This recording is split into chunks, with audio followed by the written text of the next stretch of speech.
Wouldn't it be wonderful to love yourself in the same way you love those dearest to you? When you feel anxious, depressed, jealous, alone, all of those unwanted feelings, what do you do? Many of us run to our vices to numb the pain.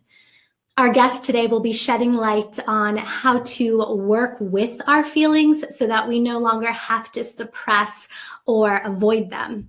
I will introduce you to her in just a moment, but first I want to thank you all for being with me here today.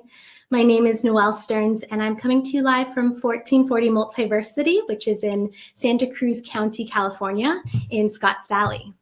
And today we are joined by Dr. Margaret Paul, who is a best-selling author and co-creator of Inner Bonding.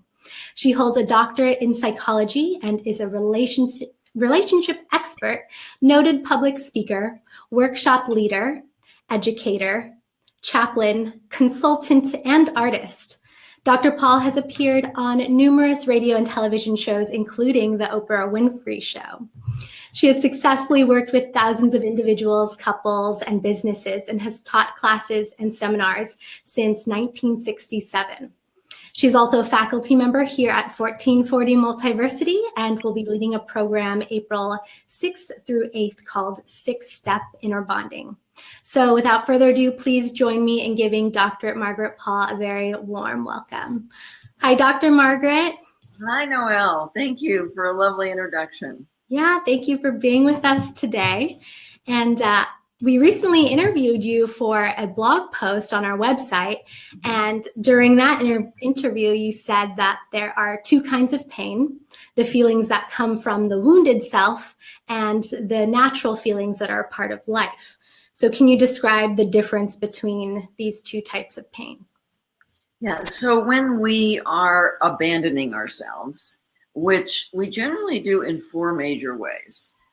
We either stay up in our head, which most of us have learned to do as we were growing up, because there was a lot of pain for most of us as we were growing up. And so we couldn't stay present in our body with all that pain with no way to handle it, because most of us didn't have parents who knew how to handle their own pain. They didn't know how to handle our pain. And so we learned to go up in our head and avoid our feelings.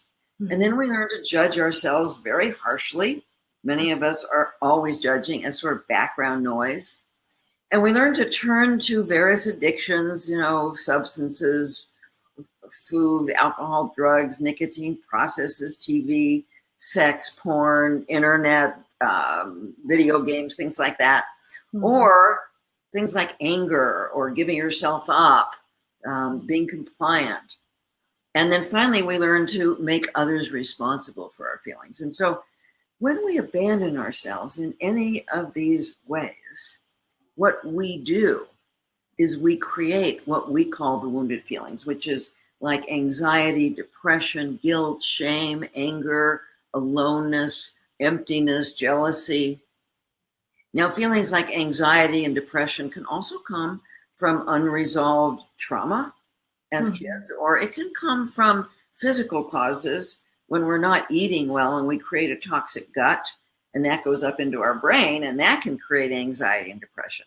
Mm-hmm. With the inner bonding process, it's about taking care of yourself on all these levels and really opening to learning from these feelings, because they have a lot of information for us. They're telling us whether we're loving ourselves or whether we're actually abandoning ourselves in some ways. And then there's the feelings of life. Somebody you love leaves you or dies or is mean to you, or you want to connect with somebody and there's nobody there. And so you're going to feel the loneliness of that. You're going to feel the heartbreak, the grief, and you're going to feel the helplessness over other people because we don't have any control over them, and the helplessness over events that happen that are painful to us and over which we can't do anything. And these are very hard feelings to feel.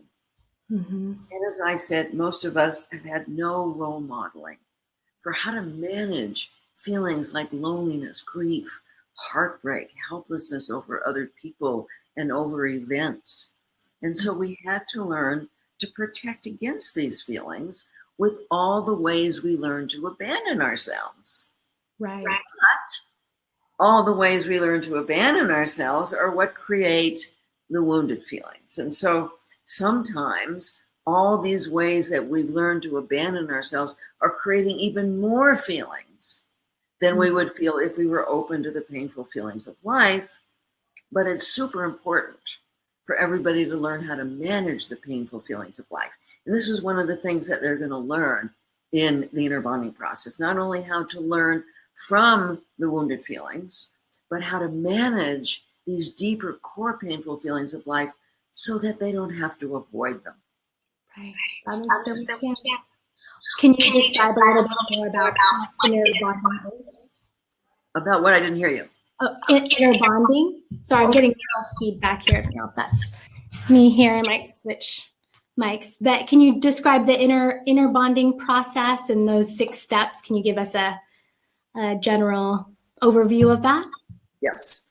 So I'm going to give you a brief overview. It's a very in-depth process, but hopefully people can get, a little taste of it. So the first step of inner bonding is that you need to learn how to move out of your head and into your body, because your feelings are in your body. And unfortunately, in our society, we've been told not to feel, that, we're weak if we feel, we have to avoid our feelings in a lot of different ways. But our feelings, as I said, have vital information for us. And so we want to learn to be present in our body. And that takes time. It takes practice to become aware of your feelings and to want responsibility for them. This is really key, because I doubt that most people had any role models for how to take responsibility for their feelings. And I had a ton of therapy, and not one therapist ever told me that I was responsible for my feelings or taught me anything about how to do that. And so step 1 is becoming aware of your feelings and deciding, yes, I want responsibility for them. And then in step 2, we focus in our heart. And in the inner bonding process, there's only 2 intentions that we can choose from. One is the intention to learn about loving ourselves. And the other is the intention to protect against pain with some form of controlling behavior. So in step 2, we breathe into our heart, we consciously open to learning, and we invite the presence of our higher self, which is love and compassion and kindness, into our heart. And in the inner bonding process, we teach people how to do that, how to access their source of love and their source of wisdom that's always available to them. And so in step 2, what we're doing when we're opening to learning and accessing our higher guidance is we're becoming what we call a loving adult. Because this is what we have to be in order to understand our feelings. For example, if you see a child, let's say you have a child, the child comes to you crying, and you say to the child, well, what's wrong now? The child is likely not to feel safe enough to tell you what's going on, especially if it's about you. Right. But if, as the parent, you say, honey, you're so upset, come sit on my lap and tell me what's wrong. If you're upset with me, it's okay. I really want to hear what you have to say. That's being a loving adult. And that's the place we have to get to in step 2 of inner bonding. We move beyond judgment, beyond self-criticism, and we move into our heart. And then in step 3, we're dialoguing like with an actual child who's hurting. And so let's say that we go inside and we have found out that we're feeling depressed. As that loving adult, we're open to learn, we're curious, we want to know what we're doing that might be causing that depression. So we're asking that child, what am I telling you? How am I treating you?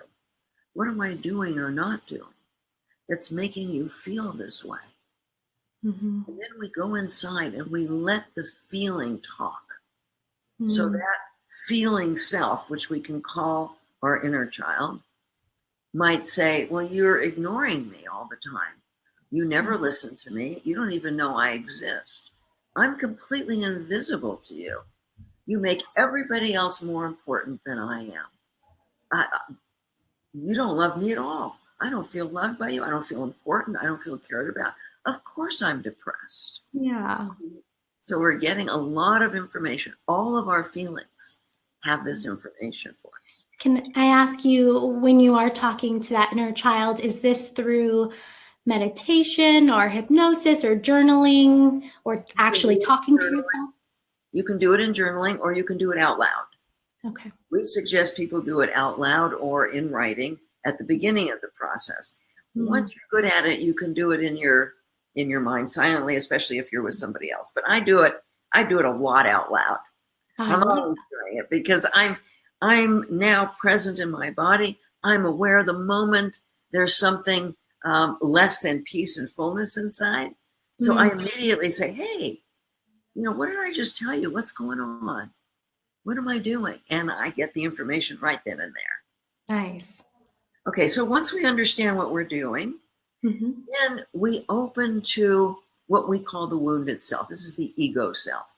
This is a part of us that's in the lower part of our brain where the fight or flight mechanism is. And all of our false beliefs are in there. And they're programmed in there. And we've had them for a long time. And we learned them as we were growing up.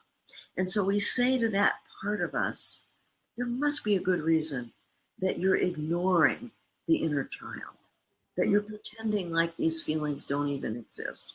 There must be a good reason that you're making other people's feelings more important than ours. And we go deep inside and we let that information come through. And that wounded self might say, well, I have to ignore my feelings because I don't know how to manage them. I never learned what to do about them. And besides, other people need to love me for me to be okay. I need to be doing everything right.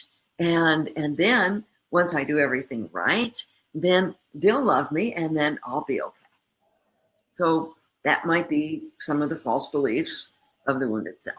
So once we understand what we're doing and what the beliefs are that are causing this behavior, then we go to step 4. And step 4 is dialoguing with our higher guidance. And we're asking 2 questions. One is, what is the truth about any of these false beliefs? And what is the loving action? What is loving to my inner child?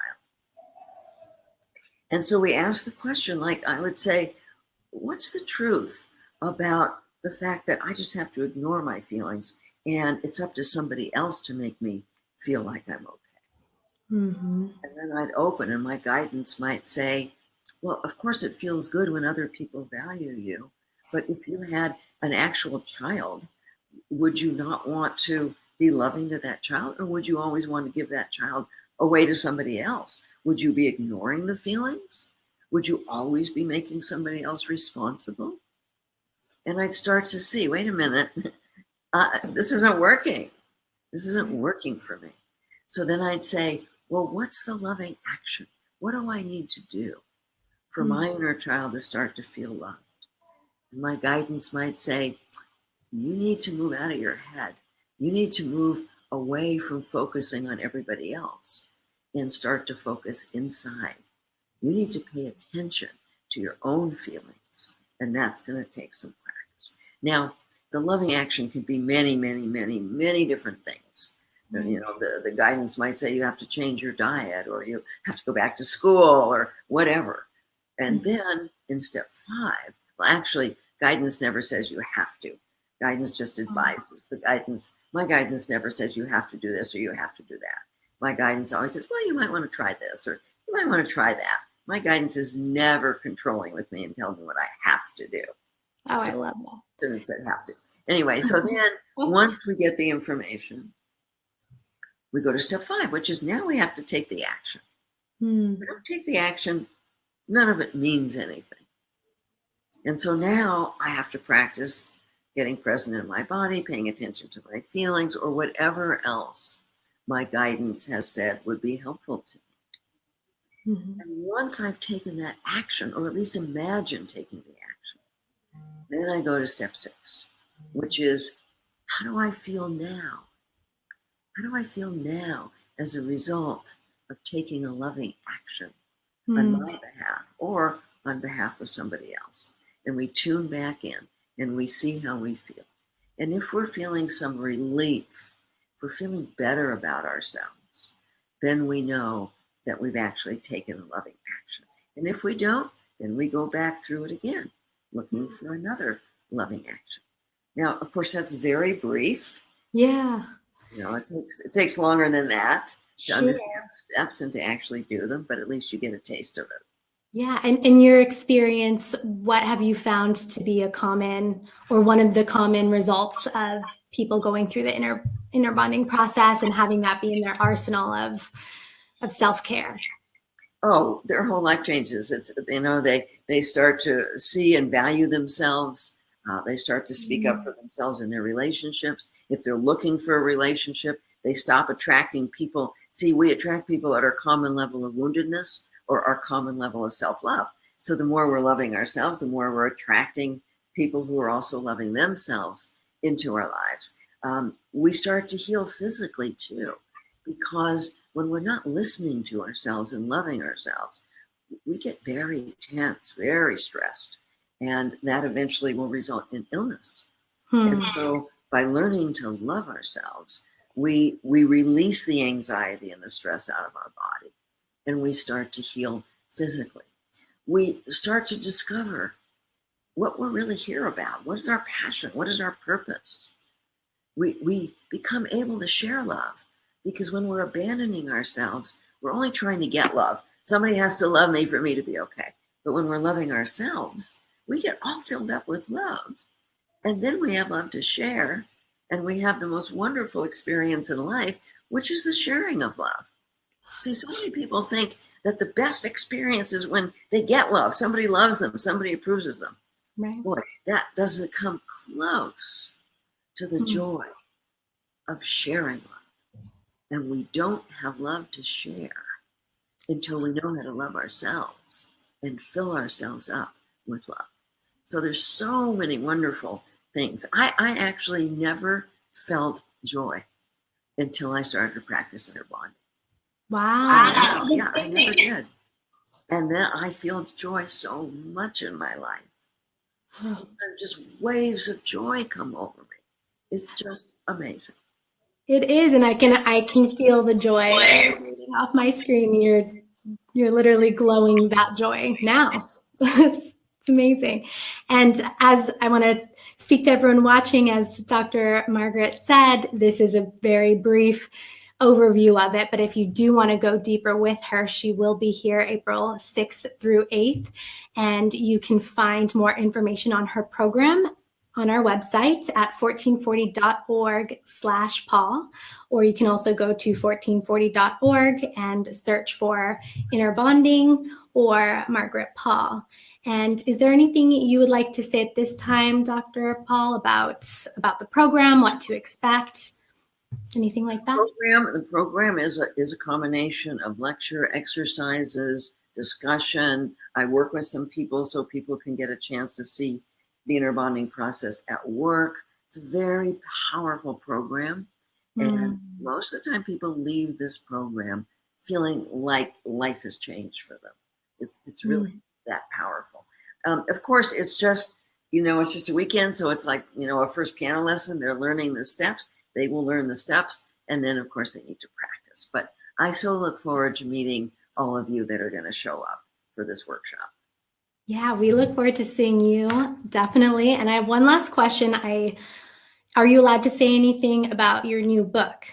Oh, yes. My new book is out. It just came out yesterday. Congratulations. Thank you. It's called Diet for Divine Connection. Nice. And it's about the food diet and the thought diet that we need in order to keep our vibrancy, our frequency high enough to have at-will connection with our higher guidance. And this is one of the results of practicing inner bonding, is at-will divine connection. I am able at this point to connect with my guidance anytime I want. But before inner bonding, I just didn't know how to do that. And this book teaches people how to have that at-will divine connection, how to deal with their food diet and their thought diet that may be in the way of that. Oh, so that's I'm amazing. very excited about this book. I've had wonderful endorsements, and I hope everybody reads that book. Yeah, I hope to, I look forward to reading it myself. Will you be going over some of it in the workshop? I'll be going over a lot of this in the workshop. Great. And I guess I do have one last question. Is there anything else that comes up for you today or in this moment that you would want to share with our viewers? Just, I want everybody to have the joy that they can have when they learn to love themselves. Really, it's about learning to love yourself. And most of us just had no role modeling for that. Mm-hmm. And so it's a huge and powerful change in your life when you learn to love yourself. Oh, that's beautiful. Well, thank you so much, Dr. Margaret Paul. We look forward to seeing you next month. Great. Thank you so much, Noelle. Thank you. And thank you everyone for watching. Have a good weekend.